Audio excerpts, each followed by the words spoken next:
Good evening, everybody, and welcome into another program with the Schaumburg Library. My name is Chris. I'm your adult programs coordinator here at the library, and I am so excited to be rounding out our 2025, yep, it's 2025 still, season of Night with the Museum with the Museum of Chinese in America with MoCA, this wonderful New York museum. Before I hand things over to our friends from MoCA, just a few friendly Zoom reminders. You'll notice that your cameras and microphones are off, so if you have any technical difficulties during the program and need to communicate with me, just shoot me a Q&A. That way I can go directly back and forth with you and try and fix any issue you might be having. If you have questions for this evening's presenter, you can also use the Q&A for that as well. We'll take questions as we go, but we'll answer all the questions at the end. So feel free to just drop them in as you're thinking of them so you don't forget them later on. But wow, it is clearly December and my brain is not functioning anymore.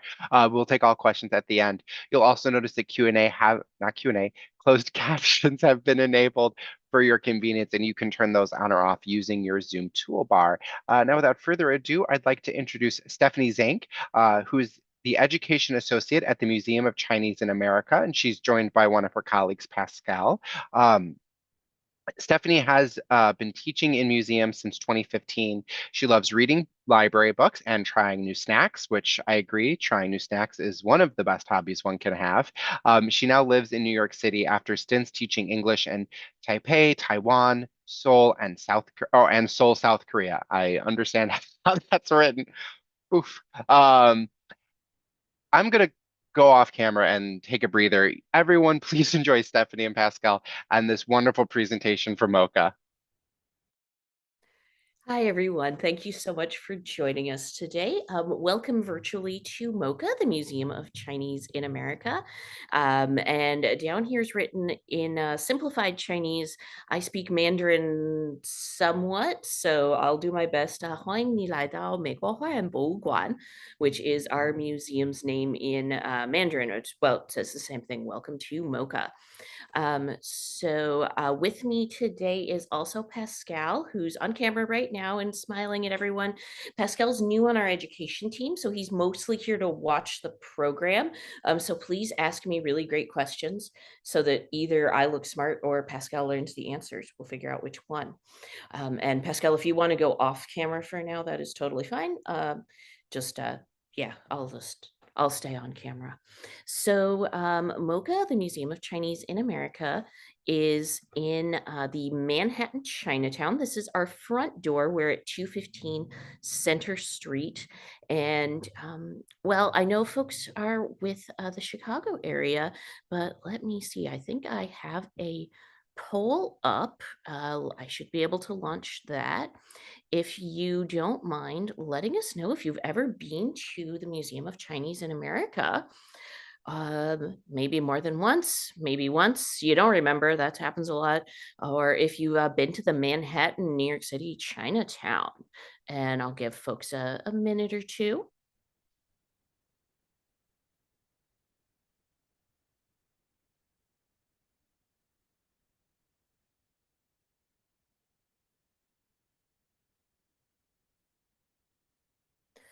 Great. So it looks like none of you have ever visited us so far. I'm looking at those answers coming in.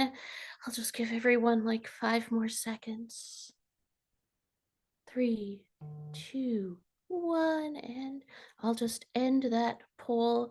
We'll share the results really quickly. So I'm sorry we haven't been able to welcome you to the museum. I hope you will be able to visit us at some point. But I'm glad some folks have been to the Manhattan Chinatown. And yeah, there we go. I should have just done that, right? Okay. We'll see if we've done that right. It's been a while since I've run a poll, actually. So MoCA, the Museum of Chinese in America, is in the Manhattan Chinatown. We started out as a very grassroots level collection project in the 1980s. At that point, the Chinatown neighborhood in Manhattan was undergoing some changes. A lot of folks who'd originally moved there were getting older and moving away. They were closing out businesses. Stuff was just kind of like getting like, what do you do with all this? So our founders, Jack Chen and Charlie Lai, started a grassroots project to collect things from businesses that were closing, to do oral histories with people in the neighborhood, and to try to really preserve the history of that Chinatown. So we've grown into a much bigger museum than we originally were. And let me grab there we go. We've got a whole bunch of galleries talking about the history of the Chinese diaspora, or people of Chinese heritage coming to the United States. We have huge collections of a lot of stuff that often gets overlooked. So we're big fans of that kind of thing. Sometimes it's called ephemera in museum world. You may run into other folks who use that. It's things like menus and advertisements and stuff like that that doesn't always get preserved.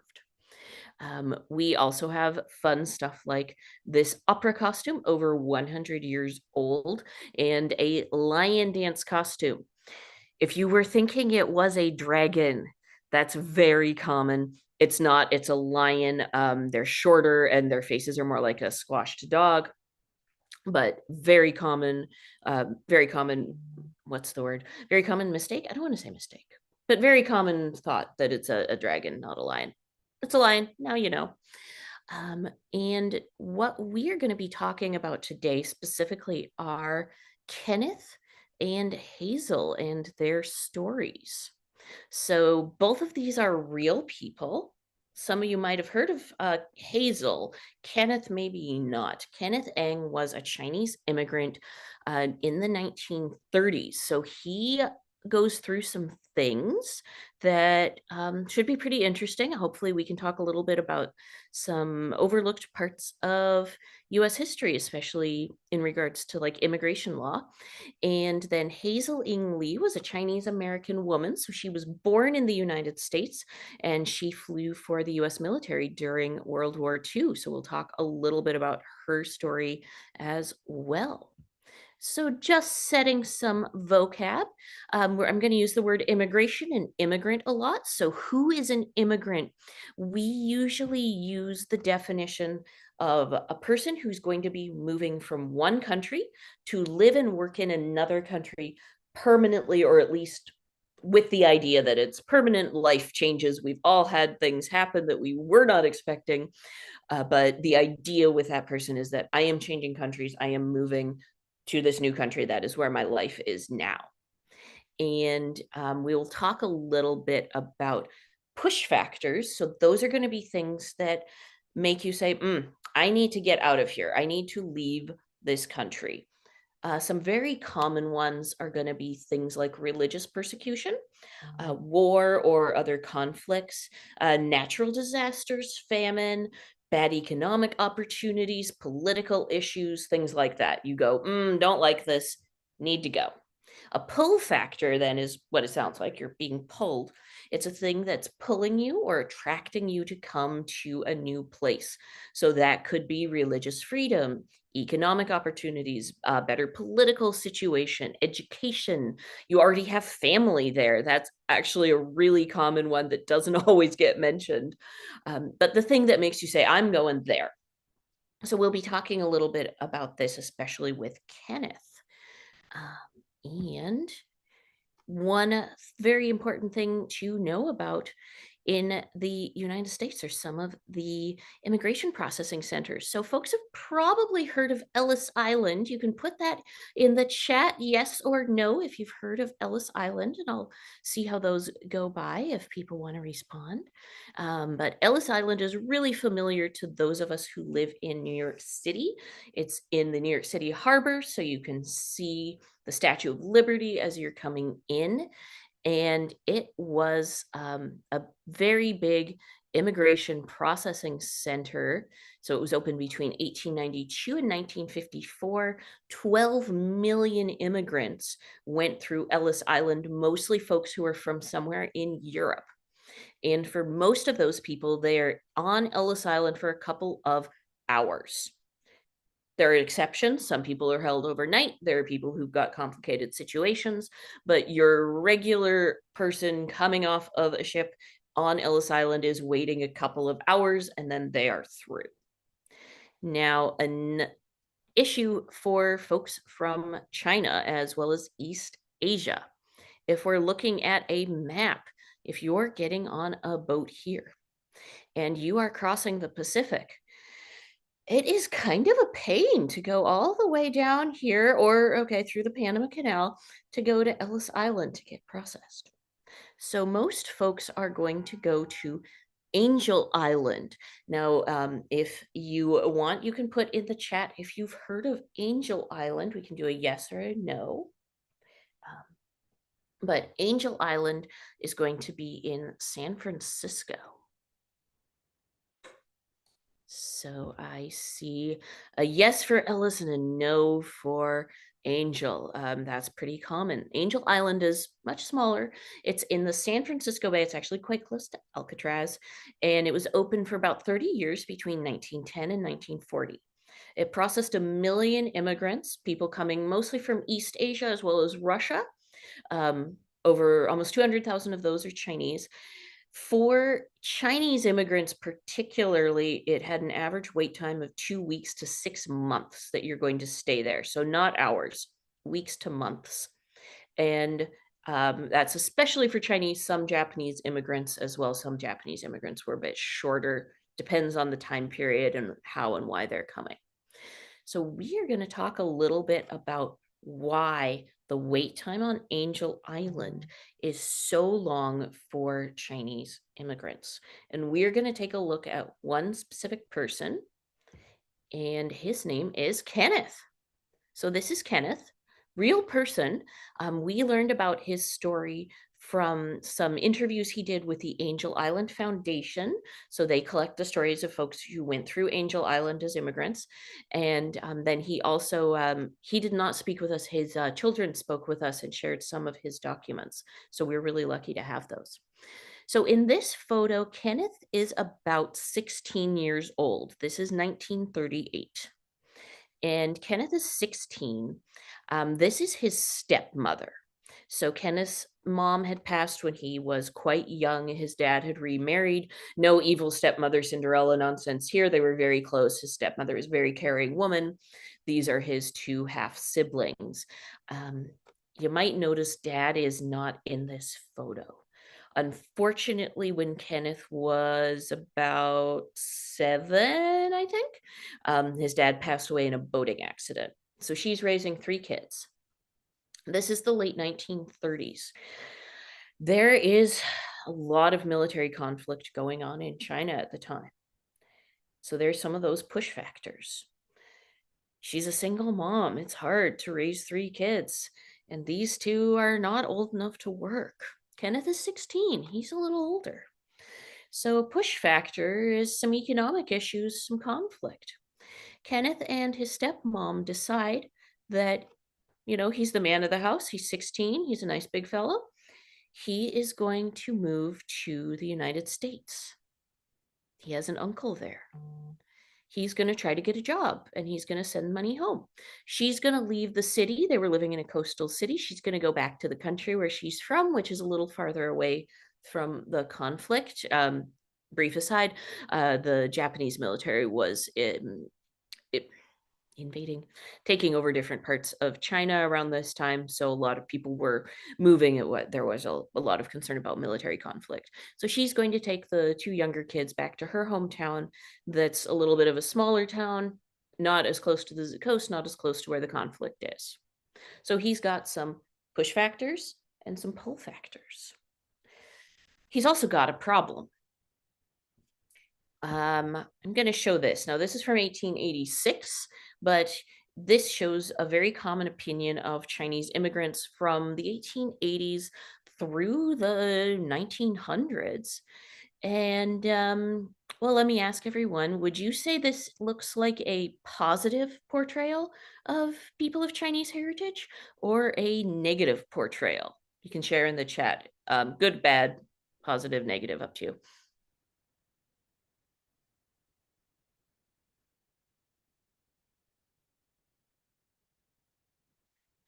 We got a couple negatives.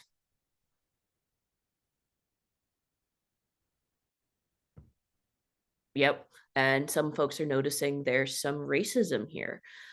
So I'll tell you a little bit more about this. This is an advertisement for a basically a laundry detergent. So you can see Uncle Sam here has his magic washer laundry detergent, and he is kicking out Chinese laundry workers because this magic washer detergent is so great. And there's even a slogan here: "The Chinese must go." So this is all related to something called the Chinese Exclusion Act. So let me see if I can run a poll properly again. Um, have you heard of the Chinese Exclusion Act? Take a minute for this one. I'm going to just take a sip of my water.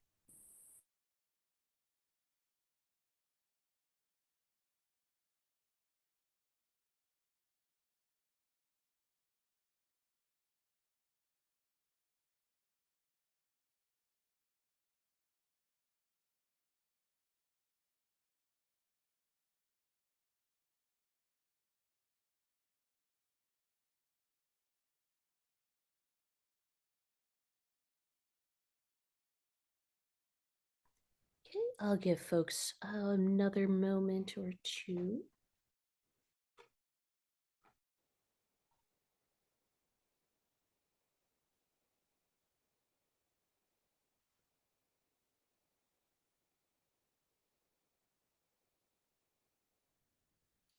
Okay, so I'm gonna just end that and share the results. So definitely, some folks have, some folks know quite a bit. That's awesome. I will hopefully be accurate in everything I say, and if not, catch me in the chat or Q&A. We'll get it figured out. So I know, so it does look like some folks know some things. I'll go over just briefly some of the things about it. So it started in 1882, and it actually went until 1943. It was lifted due to U.S. China allyship during World War II. So this is in effect when Kenneth is looking to come to the U.S. in the 1930s, and he isn't aware of it, planning to be lifted. Nobody knows it's going to be changed. It did a number of things. It prevented people of Chinese heritage and Chinese immigrants from becoming citizens. So you could not be naturalized, which is why I've got this little note about what a citizen is. It also heavily limited immigration from China. It was not a flat ban. It had four categories of people who would be allowed in. So one of those is teachers and students. If you're a teacher, professor, student taking classes, you can come in. I think doctors also counted here. There's merchants. If you are a business owner, you're someone who's got a company, got a thing you're bringing in, you can come to the US. There's also diplomats. So if you work for the Chinese government, you're able to come in. And then there's tourists, people who are traveling, you have no plans to stay, you're leaving.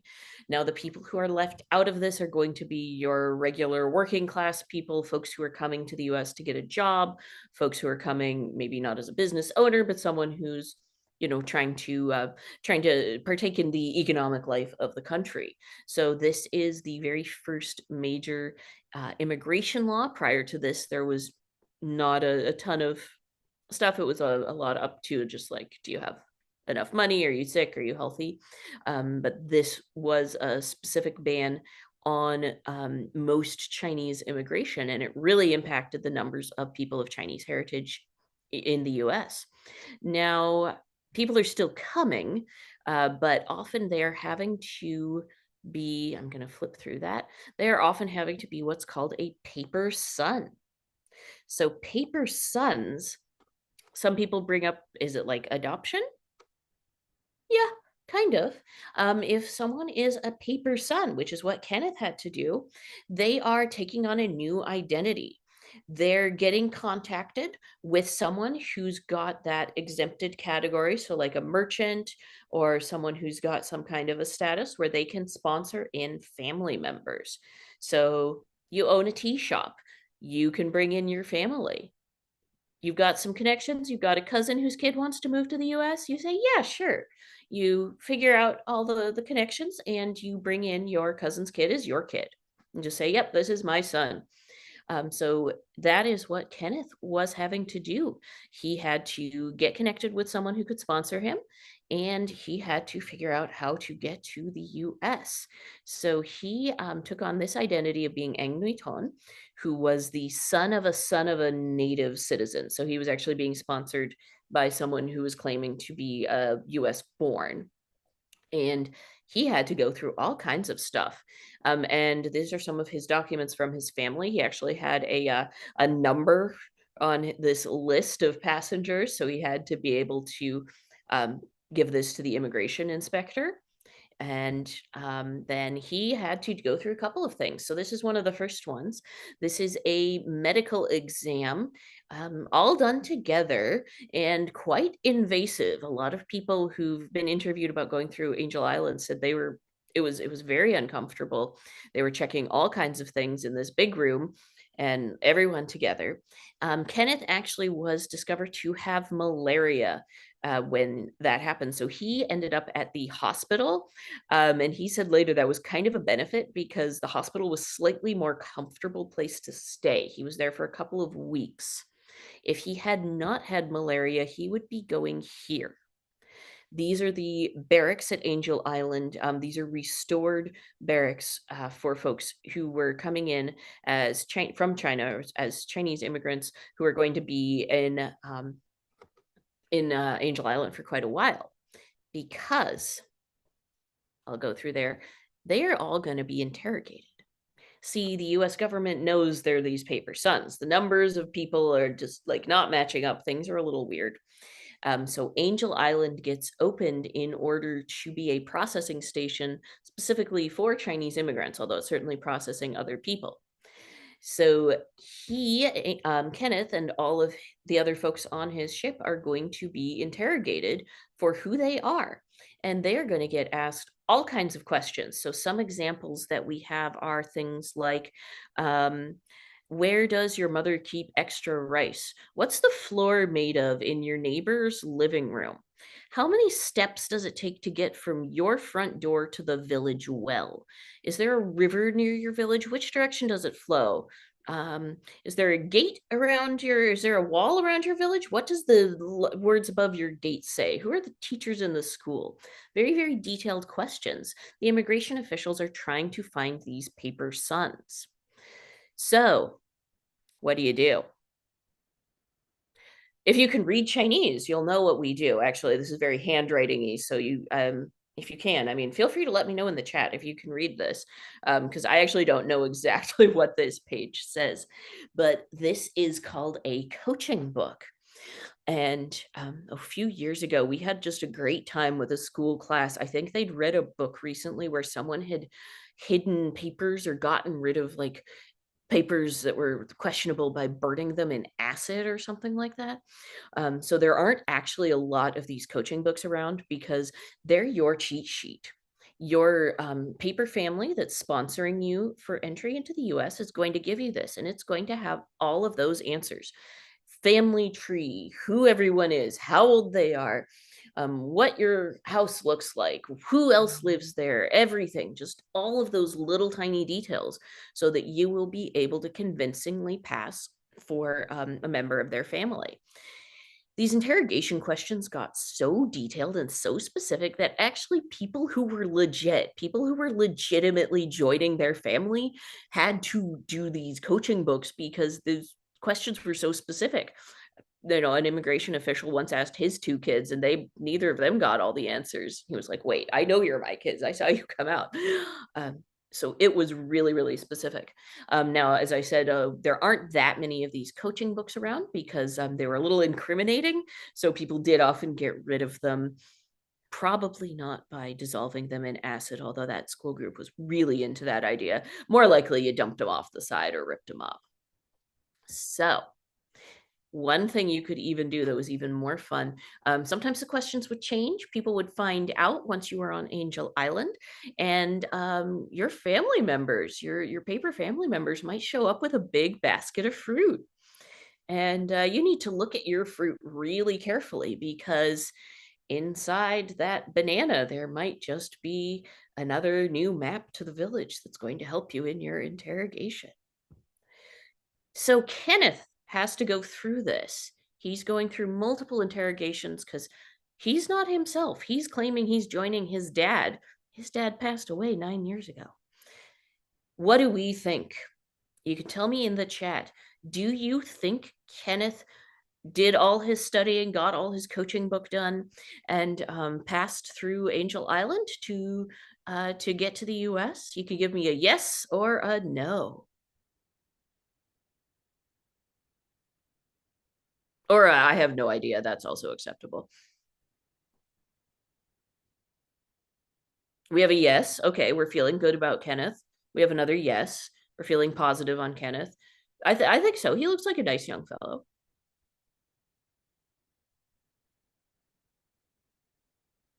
We got a couple of yeses. Anyone else have strong feelings?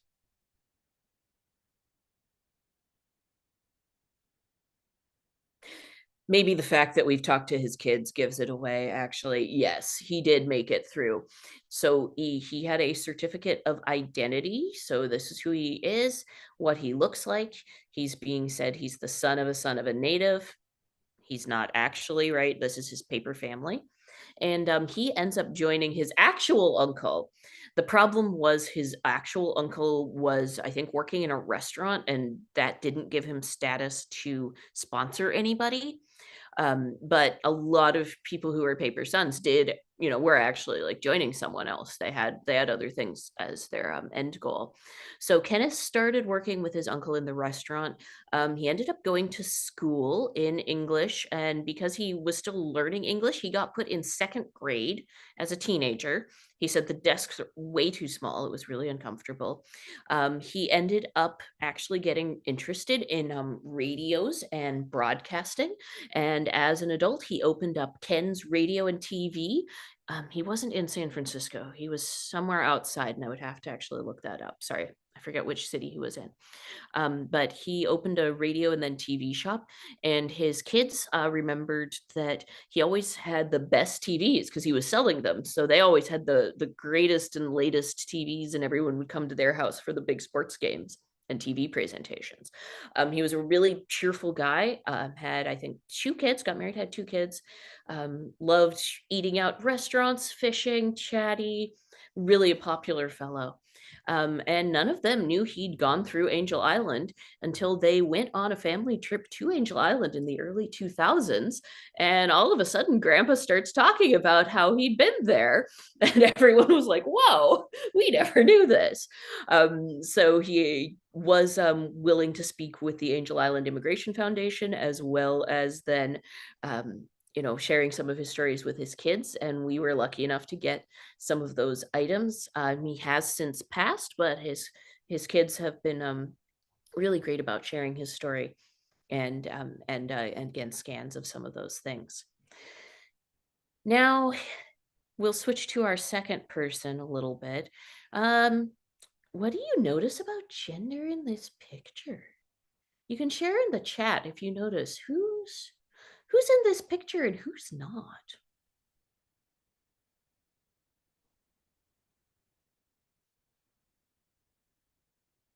So we've got someone noticing. It seems like everyone in this photo is only male. Yeah, we've got a couple of folks noticing. This is only men. There were a few women who came. It was very difficult to get a wife sponsored in. Again, you had to have that special, like those special statuses that let you bring in family. And so a lot of people, if they were going to do the work to like be a paper son, to bring someone in to get into the US, it would generally be a boy, a teenage boy or a man. So that's why it's called even being a paper son. There was also an act from 1875 that really had a big impact on women entering the US from China as well. That is perhaps a different topic. We can get into it about things. But yeah, it was very, very difficult for women to come. So while there were some families, it was quite rare. But we do have some women in Chinese American history, including our next person, Hazel Ying Lee.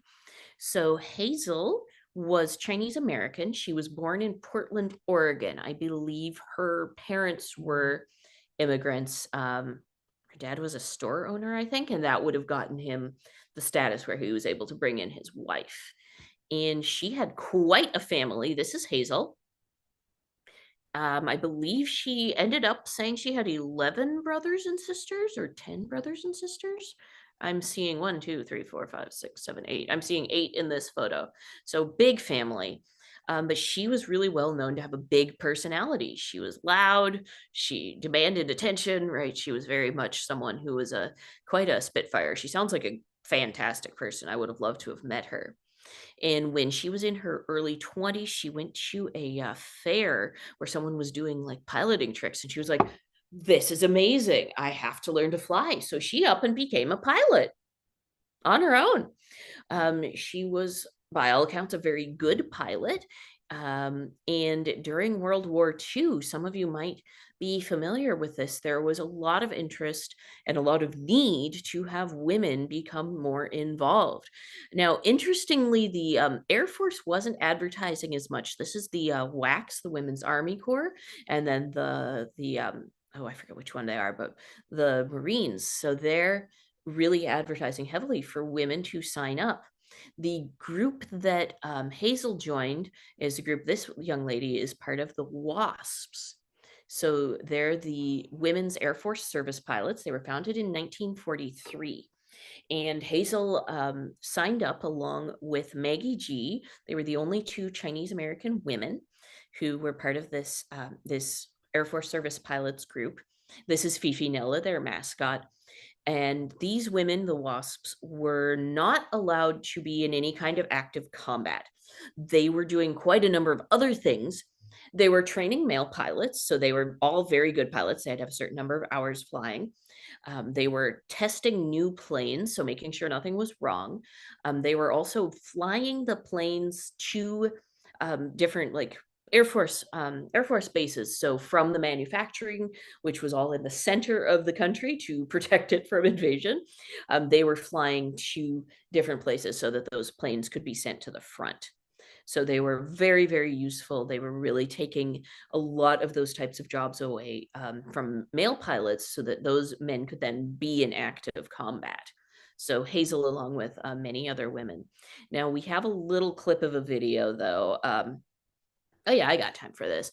Of talking about the wasps, and you might notice some tones of voice and some word usage. I'll play a little snippet, then we can see what you all notice.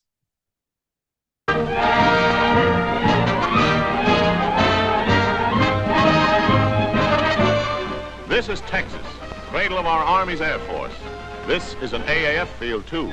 But over headquarters rides a strange little girl gremlin called Fifinella. And out of those buses are stepping girls. Girls who give a new angle to an Air Force story. They're WASPs, Women's Air Force Service Pilots. But even before they get a chance to take the polish off their nails, it's out onto a dusty Texas drill field with them. Right away, the Air Force wants to get a little muscle on those pretty arms. This scene provides a pretty fair picture of what the girls look like from all angles. None of them are under 21 or over 35. Now, chinning yourself is a very wholesome kind of, thank you, sir, a very wholesome kind of conditioner for young ladies about to embark on a serious venture.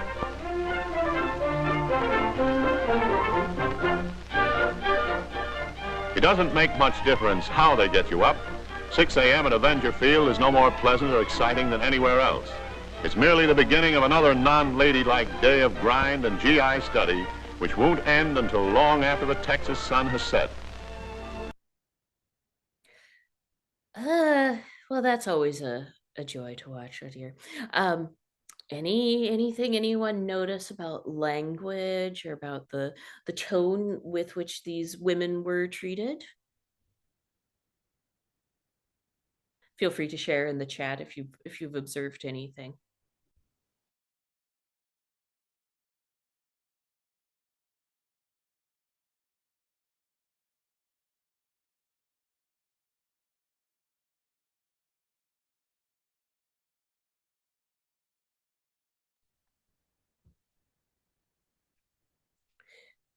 Seems a bit sexist, right? What's with the chin up panning, like the camera angle for the chin ups?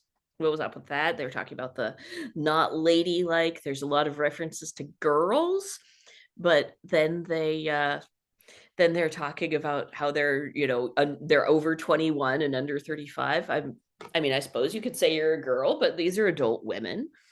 So yeah, like introing some kind of a new species, very, ooh, look at these girls. So there is a lot of sexism that's occurring. Let me see if I can get through that. There we go. Sometimes it double plays, which is so weird. So people do sometimes ask if Hazel was discriminated against within the wasps. As far as we know, no. She was apparently quite popular, actually. She was very energetic, very friendly, very outgoing. This is her friend Virginia Wong, who was also a Chinese American pilot. Virginia actually passed in service in China. She was a volunteering for Air Force there. But Hazel did get discriminated against because of being Asian. In one of her missions, she was flying a plane that was having some technical problems. She had to make an emergency landing in a field, and the farmer came after her with a pitchfork saying, "The Japanese have landed." And she had to start shoving all her paperwork at him to say, "No, I'm an American. I'm Chinese American. I'm on a mission for the US military. You've got to put that pitchfork down." And she wrote about it in a little like WASP newsletter. He did, but she had to tell him what for. So she did definitely experience both sexism, as all of the wasps were, and racism from folks outside. So we talk sometimes a little bit about intersectionality, where people have different forms of discrimination as well as privilege based on different aspects of their identity. So race, ethnicity, gender, religion, class, all kinds of things. And because of being both Chinese American and in the wasps, Hazel was facing racism and sexism often. Hazel's story is a little sadder than Kenneth's. What do you notice about the logbook here? This was her pilot logbook, so she was using this to keep records of where she was going, what time, all of those details. Take a moment to look at it and share any observations you might have in the chat.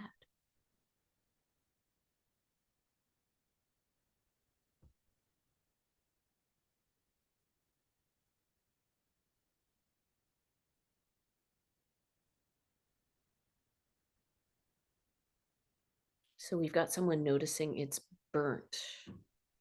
Seems like it's singed. Maybe it's been like used pretty heavily, right? So if you're thinking burnt, singed, you are correct. Hazel lost her life in service to her country. She was flying a plane to land at an Air Force base for further delivery. The weather was very foggy, so it was very hard to see. She didn't have good visuals of where she was supposed to land. The air traffic control made an error. They gave two people, both Hazel and another pilot, the instructions to land in the same time. The two planes collided, and Hazel's plane burned, and Hazel lost her life a few days after that. So this logbook is in our collections in the museum. We do have it on display, as well as a short video about her life and a couple of other items related to Hazel. But the wasps in general were not treated very well by the military. They were not given military pensions. Hazel's parents had to pay for her burial, which other military members were paid for by the military. They did eventually receive this medal in the early 2000s, I think. I want to say, and that's something I would have to look up, but many of the wasps had fought for quite a while for recognition of their efforts to serve the United States during the war. So we do share a couple of things. Whoop, I clicked on something wrong. Let me pause my share. Ah, I hate it when I do that. Sorry about that. There we go. Haha. Okay, let me see if I can do this again. Let me resume that. There we go. That should be doable. So we do have some info about those things, and this is something I can share with Chris as an email if anyone would like it. There's quite a bit about Hazel in the world as well as Kenneth. This is actually his interrogation record, and the Angel Island Immigration Foundation does some really good work to preserve the history of Angel Island. They're now a state park, I believe. So that's something if you're ever in San Francisco, you can go visit. And then we do also love to share these books. So Paper Sun and paper the first three are the first four are children's books or middle grade readers. So Paper Sun about the artist Tyrus Wong, who went through Angel Island as well as I think a 10-year-old. A book about Hazel. Landed is another story about going through Angel Island, as well as then The Dragon's Child, I think, is a middle grade novel about going through Angel Island. And then the other Chinese American woman who joined the Wasps was Maggie G. So she did actually survive the war. She ended up getting a physics degree and working in something very secret. You can't find too much about what exactly she was doing after the war. It's pretty interesting. But I think I actually did a good job on timing. I was trying to make sure we were giving enough time for questions and discussion. And I know we've talked about some pretty specific periods in US immigration history. So I'd love to open that up to folks' questions. Stephanie, thank you so much. What a wonderful presentation. If anyone has questions for Stephanie, please feel free to throw those in the Q&A and we can take those. While we wait for maybe some questions to populate, Stephanie, do you have a favorite story within your collection at the museum that maybe you didn't get to talk about tonight? Favorite story? Oh Or my favorite goodness. person whose story you... Favorite person? Hmm. That's an interesting question. Actually, I'm a pretty big fan of Hazel and Maggie. Mhm. They were both, very much people who were, who were very heavily involved in serving their countries at a time when, it was difficult. I mean, there were certainly a lot of women who were interested in military service, but then for Maggie to go on to academic achievement in hard science was quite something. I'm also quite interested in, I need to learn more about her, Dr. Chen Xiang Wu, who's often called the First Lady of Physics. So she was a Chinese immigrant as well, and she was very, very involved in physics research in the 1950s and Gotcha. always wore pearls with her lab coat. That's an interesting fashion choice. Yes, well, maybe not always, but there's quite a few images of her very neatly coiffed with her pearls and her lab coat. It's like, okay, then. We do have a question from one of our online guests. Could you talk a little bit more about the artifacts in the museum? The artifacts in the museum, sure.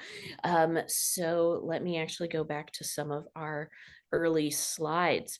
So a lot of the basis of our collection really is some of that grassroots level collection. So we have a lot of things that were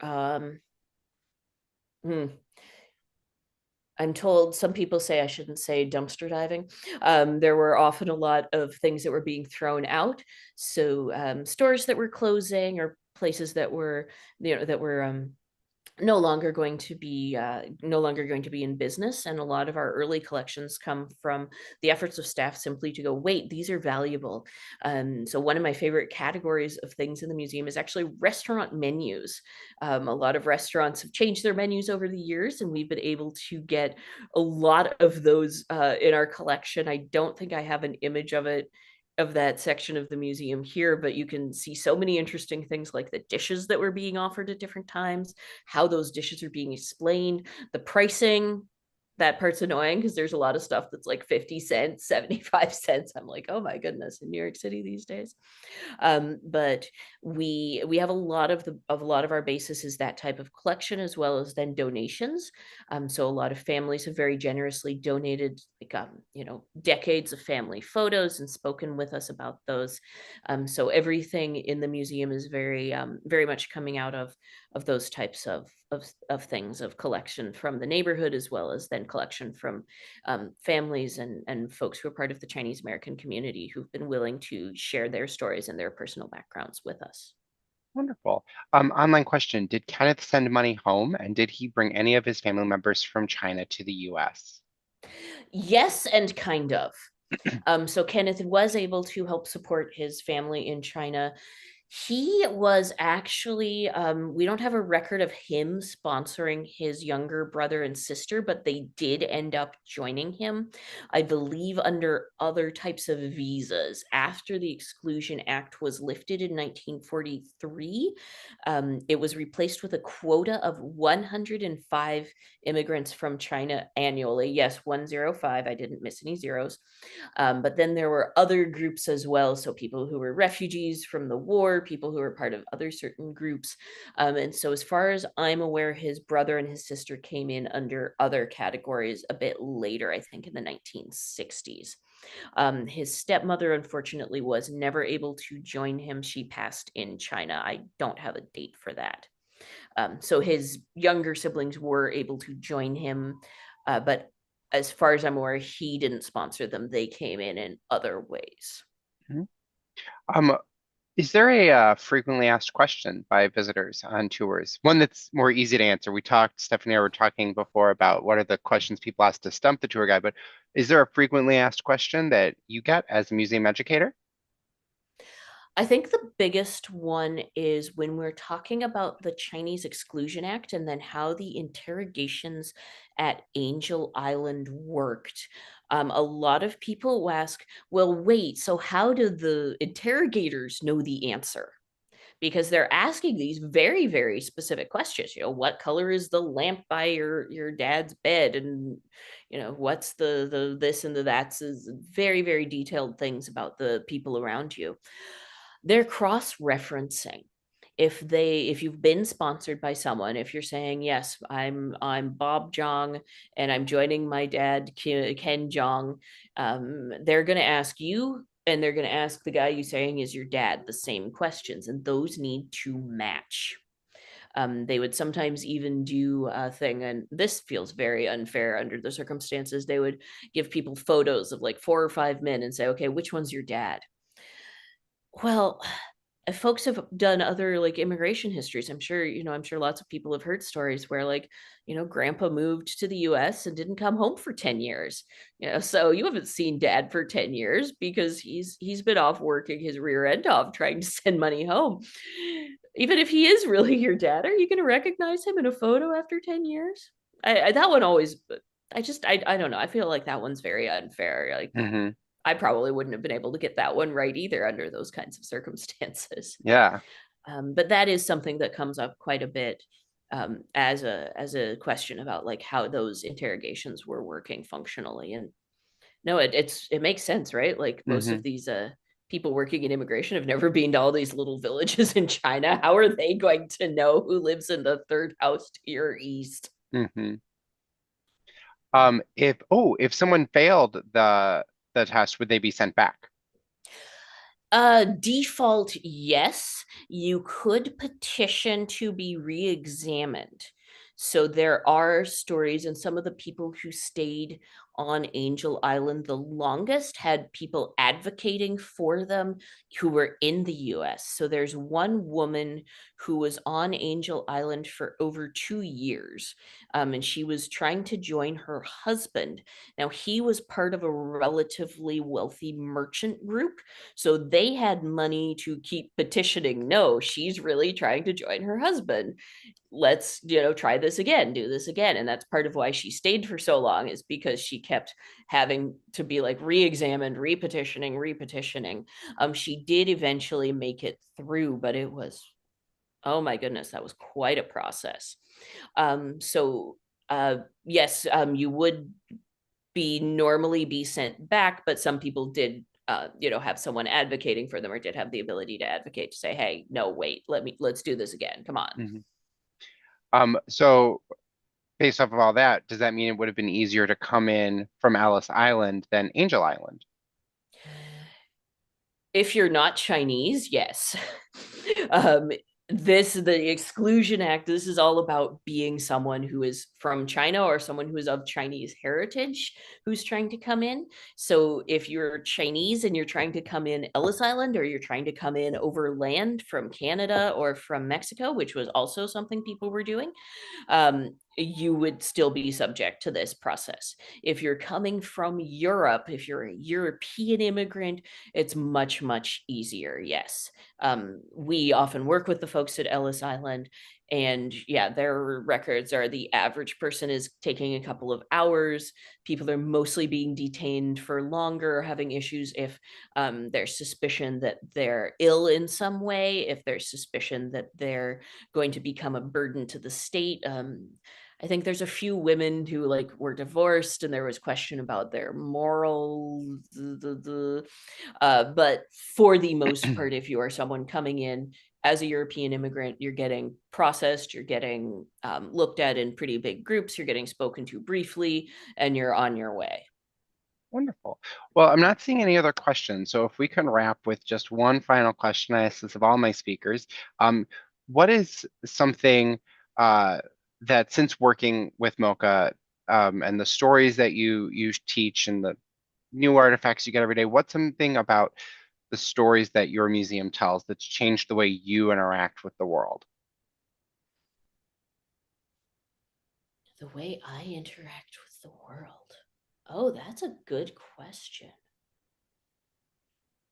Um, I think just because of the number of different immigration laws and changes in the immigration system that have ultimately impacted who is here from East Asia generally, and as folks from China specifically, I've really become a lot more thoughtful about those little aspects that end up bringing someone to a specific place, because there's these 100 years of laws affecting why there are people from certain parts of China, and there's actually like reasons for that, and that certain groups of folks have been here less uh, more recently and not for as long of a time. So that's not something you would think about. I'm actually from Canada originally myself, but the immigration process from Canada is a little different. um, don't have to go through hours and hours of interrogation, I'll tell you that.